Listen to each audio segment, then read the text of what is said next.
प्यारे बच्चों नमस्कार। कैसे हैं आप सभी। मैं आशा करता हूं कि आप लोग बहुत अच्छे होंगे, स्वस्थ होंगे और आपकी पढ़ाई भी बहुत ही अच्छी चल रही होगी।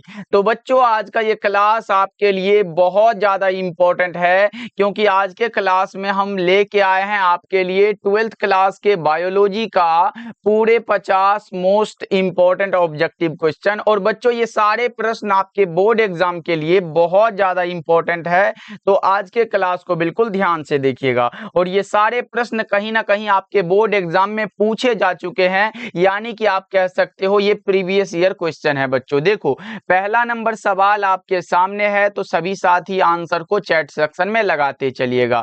देखिए पहला नंबर सवाल है, इनमें से कौन नर युग्मक से संयोजन कर भ्रूणपोष बनाता है। बहुत बार एग्जाम में आया हुआ है बच्चों, आपको बताना है कि निम्न में कौन सा है जो नर युग्मक से संयोजन कर भ्रूणपोष बनाता है, तो वो द्वितीयक केंद्रक होता है। और बच्चों नर युग्मक जो होता है ये क्या होता है, हैप्लॉइड होता है, ये आपको याद रखना है। और मेल गेमिट और फीमेल गेमिट जब आपस में संयोजन करते हैं तो वो जायगोट का निर्माण होता है। किसका बच्चों, भ्रूणपोष का निर्माण होता है। और ये हमारा डिप्लॉइड होता है, ये आप याद रखना। एग्जाम में आया हुआ है कि जायगोट कैसे होते हैं, तो आपका आंसर होगा द्विगुणित होते हैं। ओके बच्चों, चलो नेक्स्ट बताओ आप लोग। दूसरा नंबर सवाल है, स्तनधारी के शुक्राणु के मध्य भाग में क्या पाया जाता है। स्तनधारी के शुक्राणु के मध्य भाग में माइटोकॉन्ड्रिया पाया जाता है। यह भी प्रश्न कई बार एग्जाम में पूछा गया है, यानी कि जो ज्यादा बार प्रश्न पूछा गया, जिसका संभावना है कि आगे एग्जाम में आ सकता है, सिर्फ वही प्रश्न आज हम लोग करेंगे बच्चों। ओके चलो, तीसरा नंबर सवाल का जवाब बताओ। एक जीन जोड़ा दूसरे जीन जोड़े के प्रभाव को दबा देता है या फिर रोकता है, तो इस घटना को हम लोग क्या कहते हैं। बच्चों अच्छे से पढ़ो प्रश्न को। एक जीन जोड़ा दूसरे जीन जोड़े के प्रभाव को दबा देता है, तो इस घटना को हम लोग एपिस्टेसिस कहते हैं। क्या कहते हैं, आप हमारे साथ बोलते चलो कि इस घटना को सर हम लोग एपिस्टेसिस कहते हैं। ओके चलो, अगला नंबर सवाल का जवाब बताओ। फोर्थ नंबर सवाल है, डीएनए अणु में अगर साइटोसिन 18% है तो एडेनिन का परसेंट कितना होता है। जल्दी से बताओ बच्चों, डीएनए अणु में अगर साइटोसिन 18% है तो एडेनिन का परसेंट क्या होगा। इसमें 32% होता है। ऑप्शन नंबर डी आपका सही हो जाएगा। चलो अगला नंबर सवाल का जवाब बताओ। बढ़ता त्वचा कैंसर एवं उत्परिवर्तन की दर की अधिकता किसके कारण होती है। यह भी प्रश्न आया हुआ है बच्चों।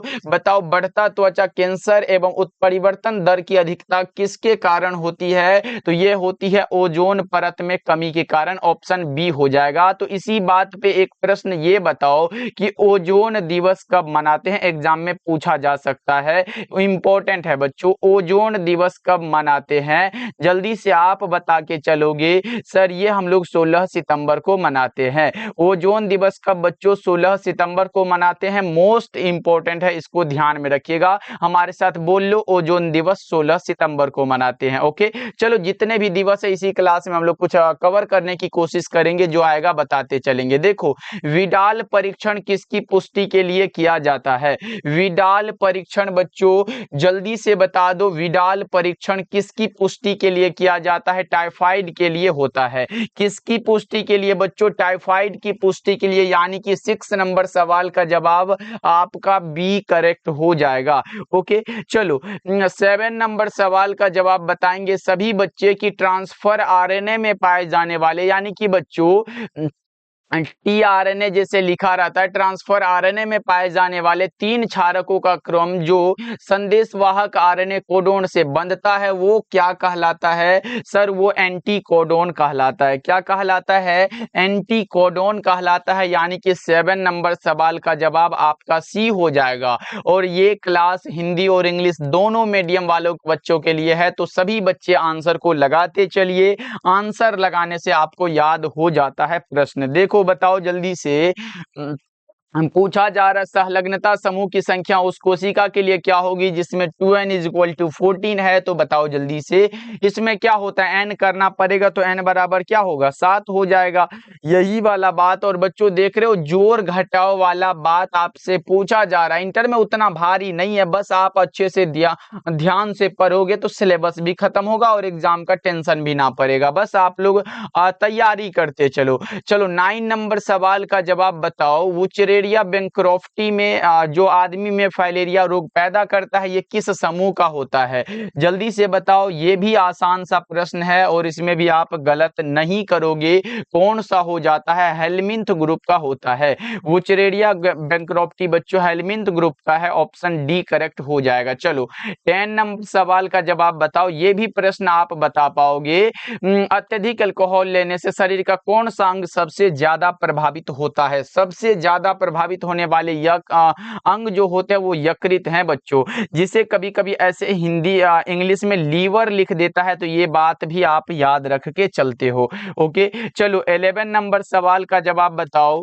11 नंबर सवाल है जिब्रेलिन क्या है? ये भी आसान सा प्रश्न है बच्चों। जिब्रेलिन जो है वो क्या है? हार्मोन है।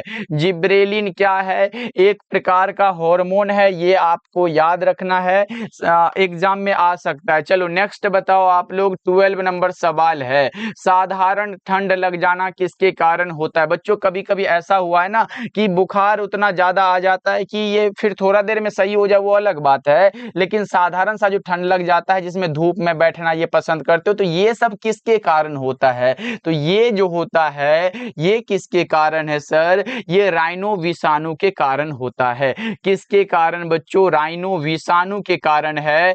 विषाणु किससे बना होता है? लो विषाणु बच्चों वायरस जो है ये किससे बना हुआ होता है ये आपको बताने हैं। तो सर ये बना हुआ था प्रोटीन प्लस न्यूक्लिक अम्ल से बना हुआ था है। किससे? प्रोटीन और न्यूक्लिक अम्ल से। ओके चलो नेक्स्ट बताओ आप लोग क्या होगा। 14 नंबर सवाल है मेंडल ने किसका चयन किया था? सबको पता है सर, गार्डन मटर का चयन किया था, ऑप्शन डी करेक्ट हो जाएगा। अच्छा मेंडल ने कितने लक्षणों का अध्ययन किया था? तो मेंडल ने बच्चों 7 लक्षणों का अध्ययन किया था।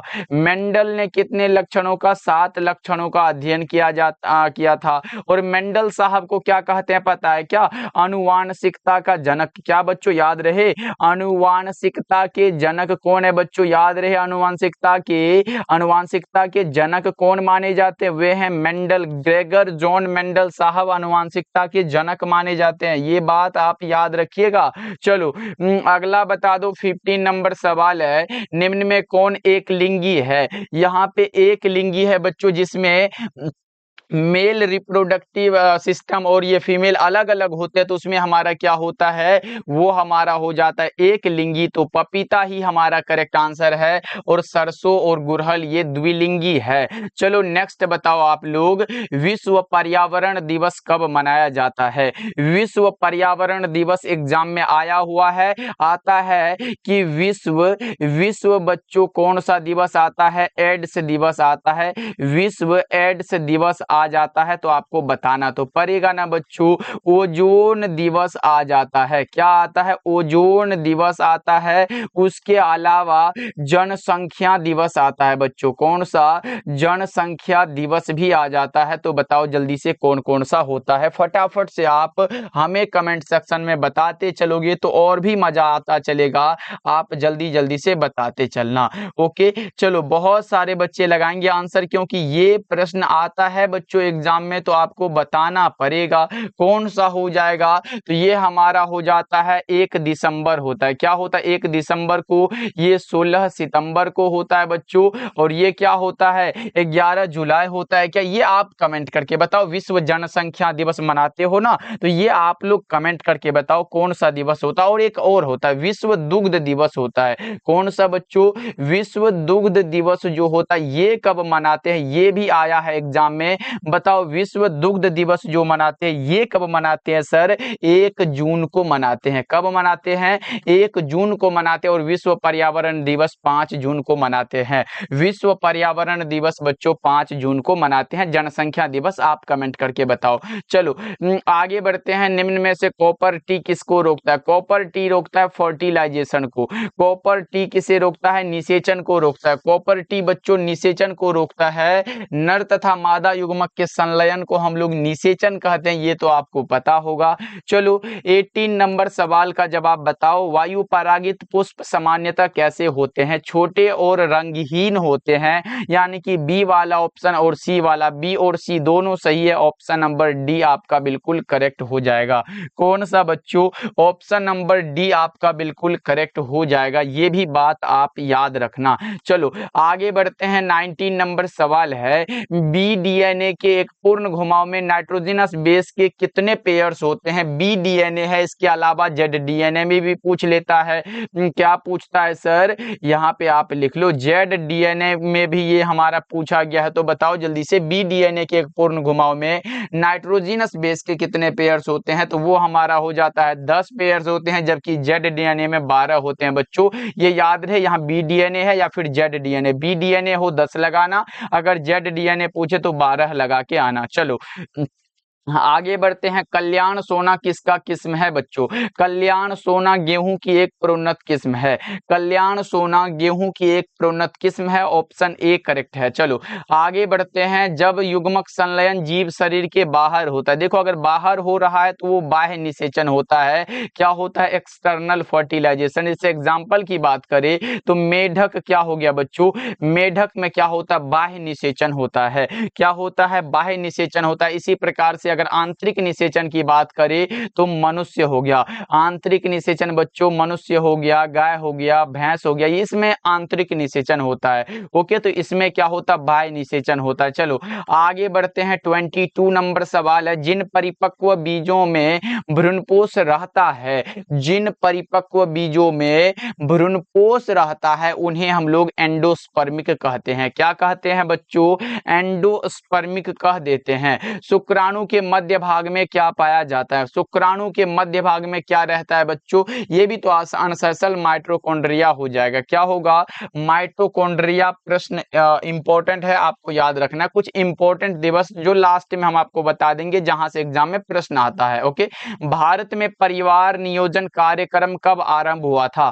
भारत में परिवार नियोजन का कार्यक्रम 1951 में बच्चों। ऑप्शन नंबर ए बिल्कुल करेक्ट हो जाएगा। ओके, चलो आगे बढ़ते हैं। अगला नंबर सवाल का जवाब बताओ। अगला नंबर सवाल है बच्चों, क्रॉसिंग ओवर की क्रिया कब संपन्न होती है? क्रॉसिंग ओवर पैकेटीन की अवस्था में संपन्न होती है। क्रॉसिंग ओवर पैकेटीन की अवस्था में क्या होती है बच्चों? संपन्न होती है। ये भी आप याद रखोगे। ओके बच्चा पार्टी आगे बढ़े क्या? आप लोग बताते चलिएगा। अगला नंबर सवाल देखो, 26 नंबर सवाल है, बच्चों में मंगोलिज्म या डाउन सिंड्रोम होने का कारण क्या होता है? बच्चों में मंगोलिज्म या फिर डाउन सिंड्रोम होने का कारण पूछा गया है। ये होता है ट्राइसोमी के कारण। किसके कारण बच्चों? ट्राइसोमी के कारण। देखो विभिन्न प्रकार के आरएनए से प्रोटीन संश्लेषण की क्रिया को क्या कहते हैं? विभिन्न प्रकार के आरएनए से प्रोटीन संश्लेषण की क्रिया को ट्रांसलेशन कहते हैं। क्या कहते हैं बच्चा पार्टी? ट्रांसलेशन कहते हैं। ये बात आप बहुत अच्छे से याद रखना। चलो आगे बढ़ते हैं। अगला नंबर सवाल देखो, 28 नंबर सवाल है, लेकोपेरोन में लैक्टोज क्या कार्य करता है? लेकोपेरोन में बच्चों लैक्टोज का कार्य क्या है? ये आप जल्दी से बता दो। जल्दी से आप हमें बता दो कौन सा होगा। ये किसका कार्य करता है? तो ये प्रेरक का कार्य करता है। कौन सा? इंडक्टर का कार्य कर देता है। चलो अगला बताओ, 29 नंबर सवाल है, पूरे 50 ऑब्जेक्टिव को देखना है।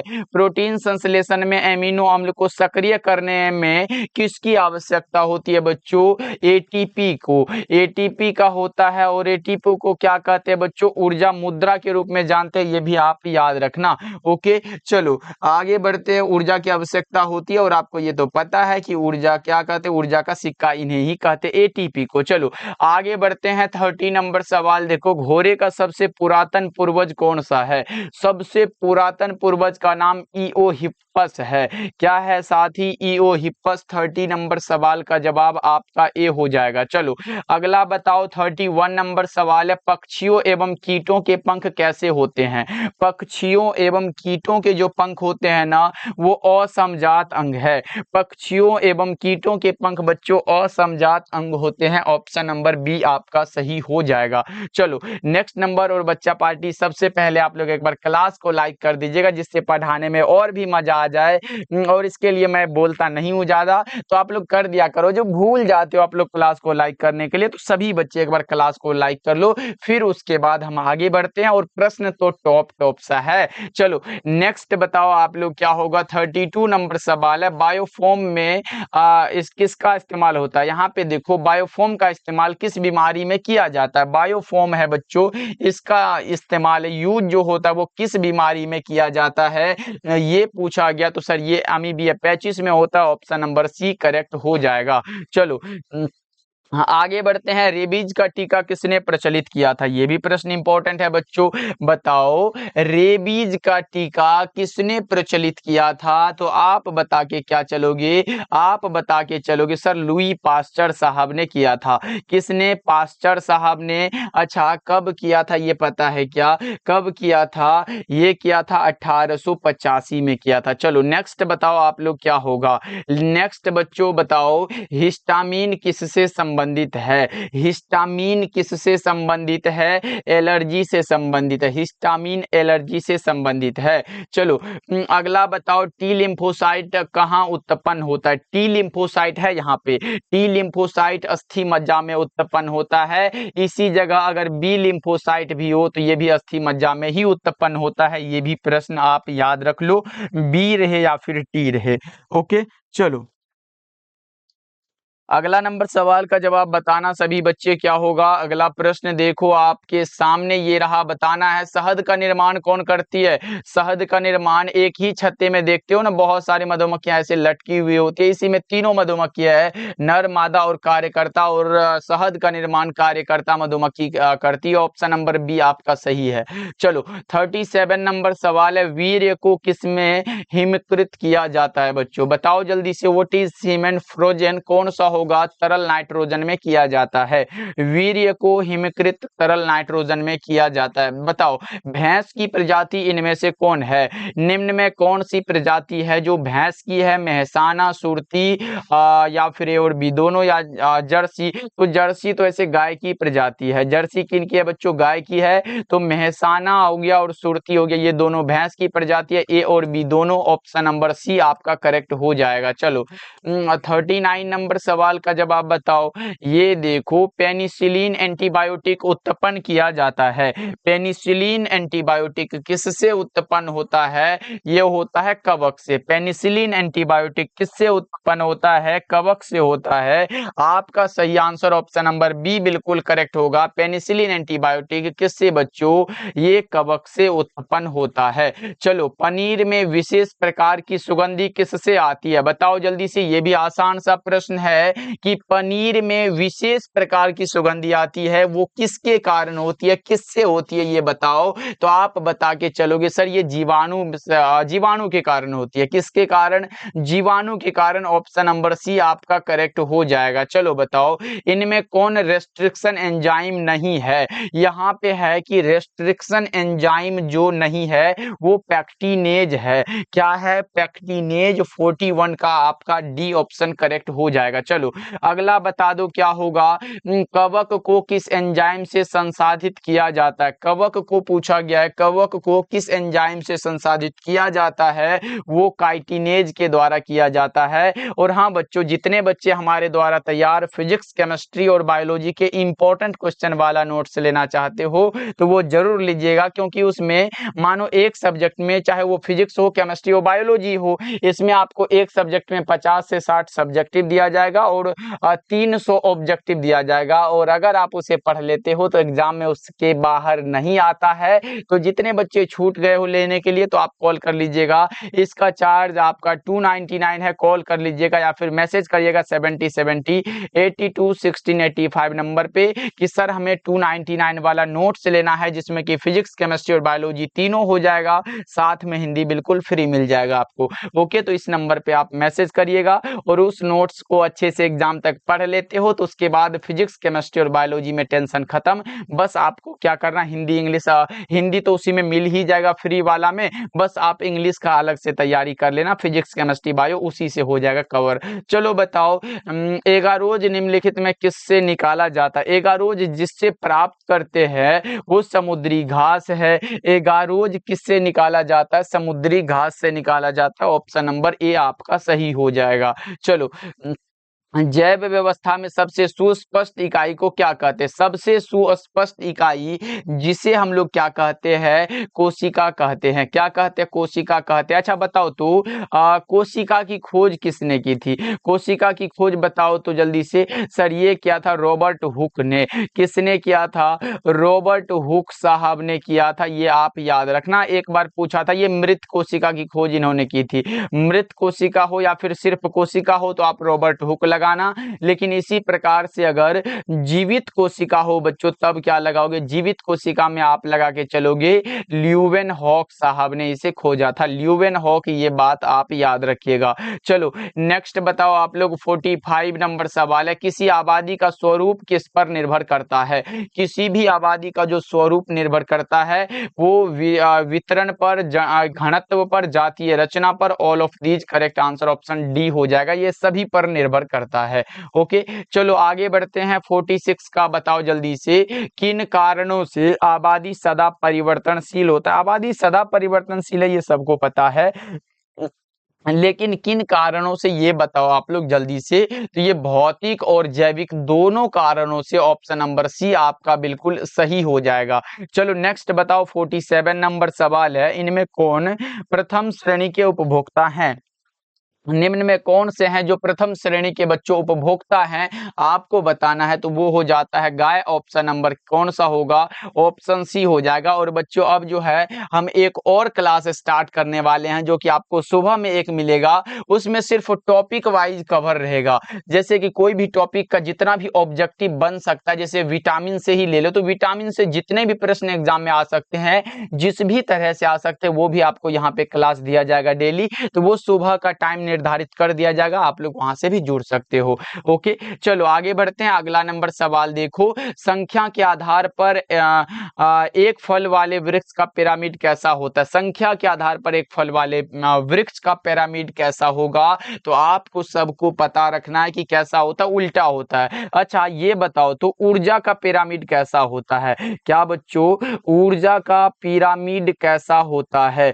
ऊर्जा का पिरामिड क्या होता है सर? ये सदैव क्या है? सदैव सीधा होता है। ऊर्जा का पिरामिड हमेशा क्या होता है? सीधा होता है। चलो आगे बढ़ते हैं। 49 नंबर सवाल है, आगरा स्थित विश्व प्रसिद्ध ताजमहल को मुख्यतः किस गैस से खतरा है? किस गैस से बच्चों, ये आप बताओगे सर। SO2 से। क्या? Sulphur dioxide. बिल्कुल अम्लीय वर्षा परे ना, SO2 और NO2 के कारण जो होता है उसी से। याद रहे ताजमहल के लिए ये अम्लीय वर्षा जो था ये कैंसर के रूप में तो ये हुआ था प्रसिद्ध, तो ये आप याद रखिएगा। ये विश्व प्रसिद्ध ताजमहल को किस गैस से खतरा था? SO2 से। अच्छा, अम्लीय वर्षा जो है इसका pH मान कितना होता है? 5.6 होता है, ये भी बात आप याद रखना। और अगर 5.6 से कम इसका होता है तो वो हमारा अम्लीय वर्षा कहलाता है। चलो नेक्स्ट बताओ आप लोग, 50 नंबर सवाल है और ये क्लास लास्ट सवाल है। मध चक्र किसमें पाई जाती है? तो मध चक्र एक होता है मध चक्र, दूसरा कौन सा होता है सर?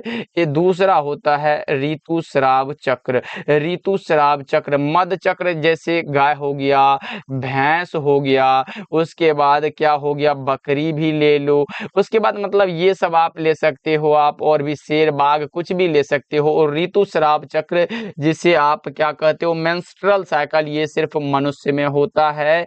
उसके बाद क्या होता है, चिंपैंजी में होता है। चिंपैंजी आप ले लो, उसके बाद और भी कोई गोरिल्ला, ये सब ले सकते हो, लेकिन मध चक्र जो होगा ये सब में, यानी कि बंदर में होगा, मनुष्य में नहीं होगा। गाय में मध चक्र होगा। तो बताओ, मध चक्र बंदर में नहीं होगा। मध चक्र मेरे भाई, बंदर तो मानव में ये में आ गया, तो मध चक्र इसमें नहीं होगा। तो आप याद रखना, गाय में मध चक्र होती है, ऑप्शन सी करेक्ट होगा। बंदर आए, मनुष्य आए, चिंपैंजी आए, ये सब आ रहा है तो वो ऋतुस्राव चक्र होता है, लेकिन मध चक्र के लिए गाय होता है। ऑप्शन नंबर सी आपका बिल्कुल करेक्ट हो जाएगा। क्या होगा? ऑप्शन नंबर सी आपका बिल्कुल करेक्ट होगा। तो चलिए, 50 ऑब्जेक्टिव हमने इस क्लास में कवर किया, और जो एग्जाम में रिपीट हुए थे, ज्यादा बार पूछे गए थे, सिर्फ हमने उसी प्रश्न को यहाँ पे ऐड किया था। ओके बच्चों, क्लास कैसा लगा कमेंट करिएगा, और आप लोगों का कमेंट ही हमारा एक मोटिवेशन है। तो आप लोग एक अच्छा प्यारा सा कमेंट करिएगा, उसको देखेंगे, फिर उसके बाद नेक्स्ट क्लास के लिए एकदम उसी एनर्जी के साथ आएंगे जिस एनर्जी के साथ आज हमने आपको पढ़ाया। ओके बच्चों, तो एक बार क्लास को लाइक कर लीजिएगा, पहली बार जुड़ रहे हो सब्सक्राइब करके आप जुड़ जाइएगा। मिलते हैं फिर अगले क्लास में।